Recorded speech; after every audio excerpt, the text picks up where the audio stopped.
Guys, welcome back to the Friday Vlog, where we discuss activity that goes on here with the BuzWeaver channel.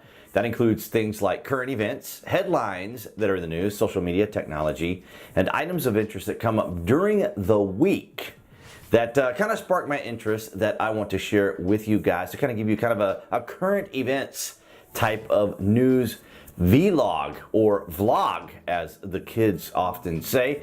But nonetheless, guys, if this is your first time here to the channel, I want to welcome you here along with all the frequent visitors that come by. If you're on YouTube, I would encourage you guys now to click on that watermark down there in the bottom right hand corner. And of course, you can follow me on BitChute, the alternative video site to YouTube.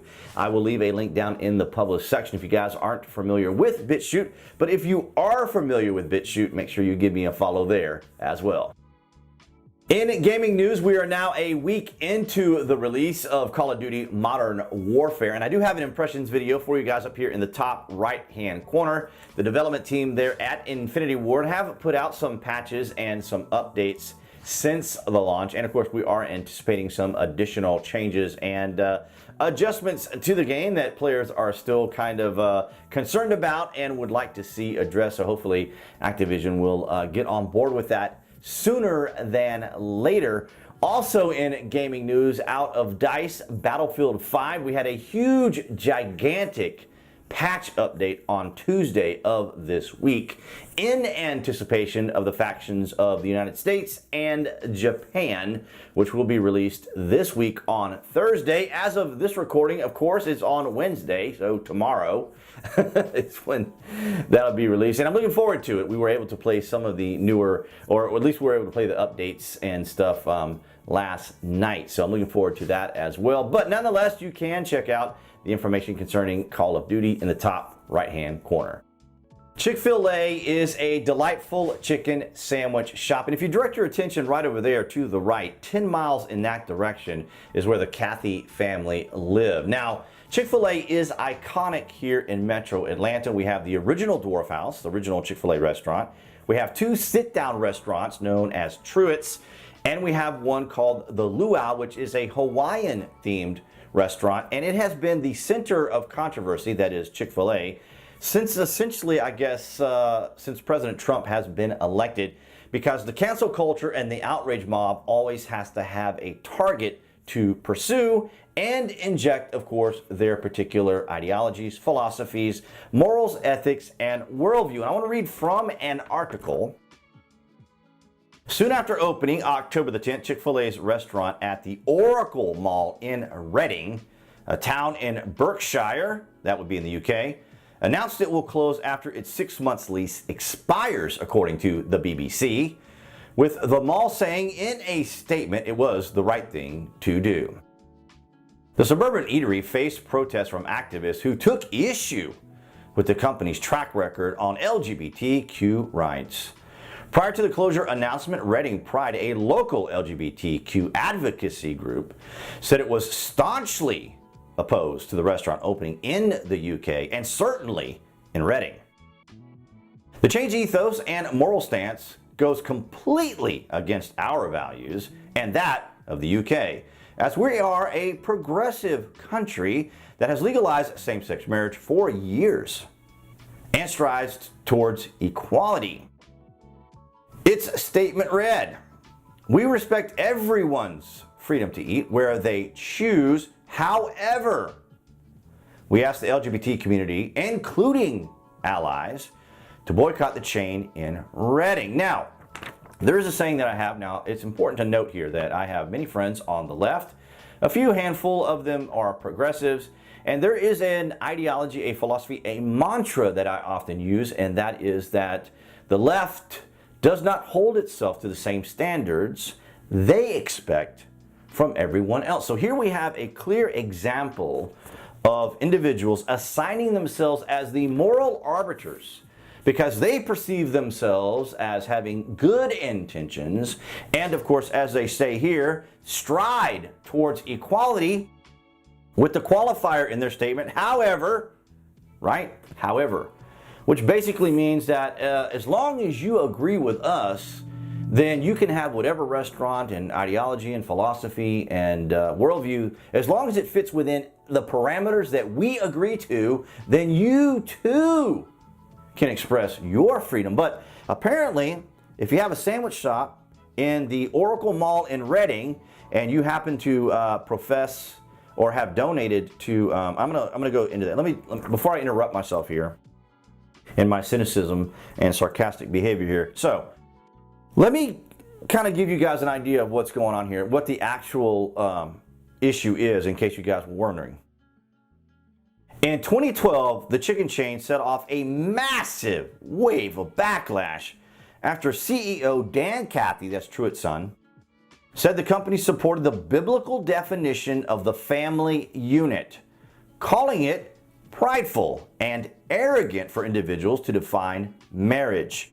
Chick-fil-A brand donated millions of dollars to groups that oppose same-sex marriages, including the Family Research Council, which was labeled a hate group by the Southern Poverty Law Center in 2010. Listen, guys, the Southern Poverty Law Center, like these LGBT groups, are not moral arbiters, right? The Southern Poverty Law Center does not set law in the United States of America. They are essentially an activist group made up of attorneys, and they try to also inject their particular political, philosophical, ethical, and moral values onto others. So the Southern Poverty Law Center, this was in 2010. So keep in mind here, this was 7 years ago when Dan Cathy simply said that from his perspective, the definition, right, of marriage, or right, the biblical definition of the family unit, right, is the biblical definition, you know, mother and father, of course.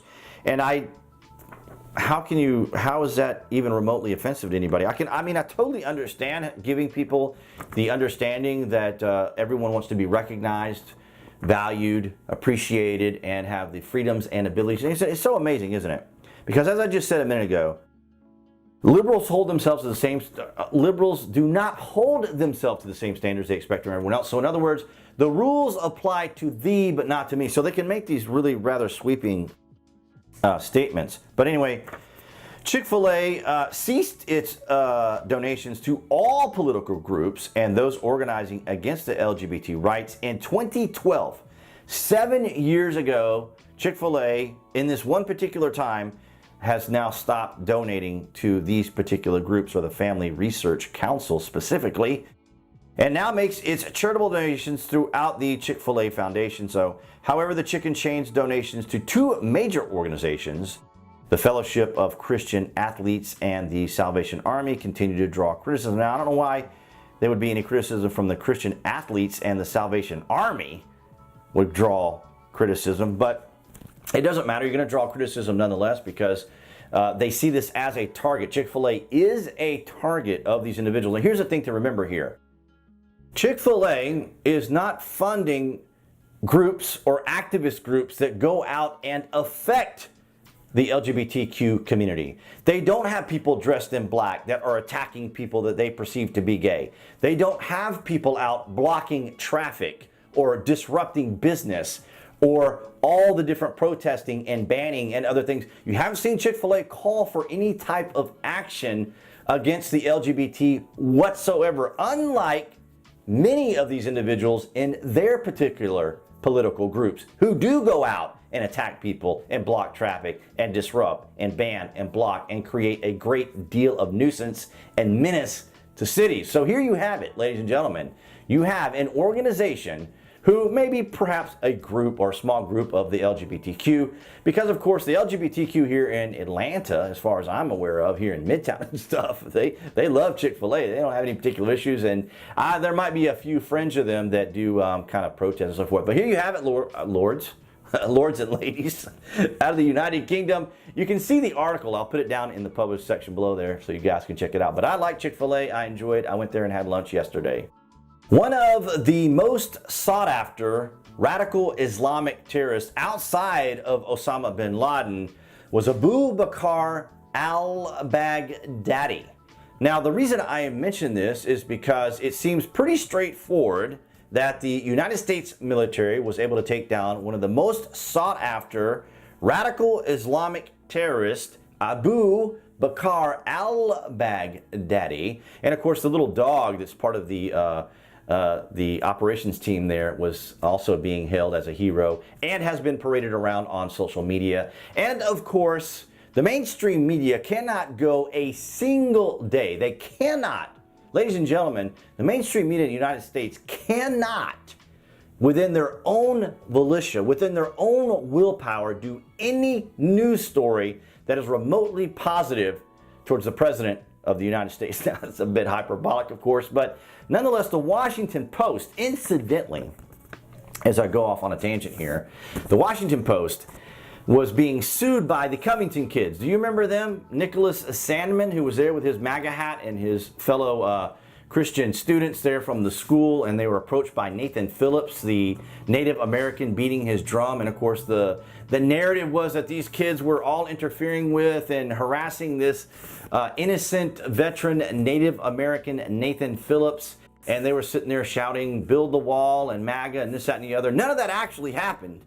And so, of course, the family of Nicholas Sandmann, along with some of the Covington kids, have been suing a huge group of individual people. But nonetheless, that lawsuit has been reintroduced.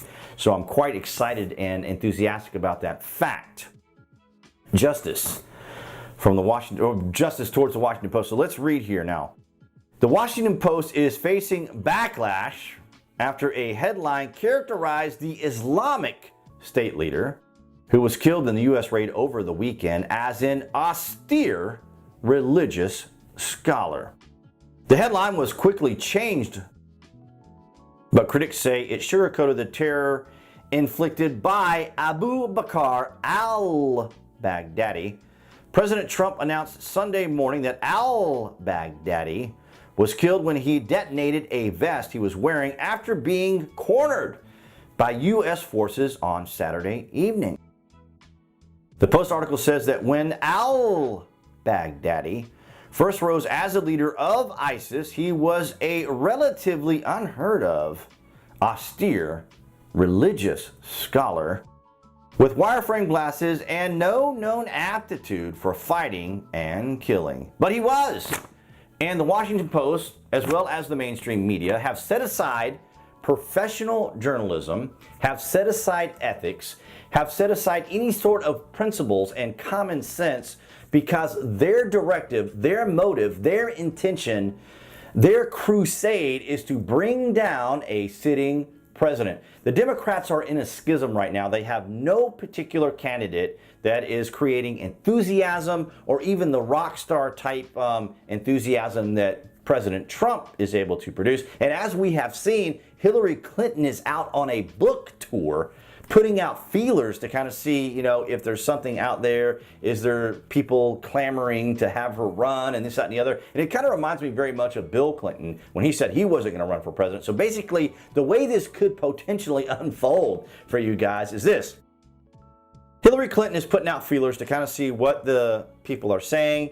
And if 7 people apparently send her a tweet or tweet her and say, "Oh, we really want you to run," then she's going to feign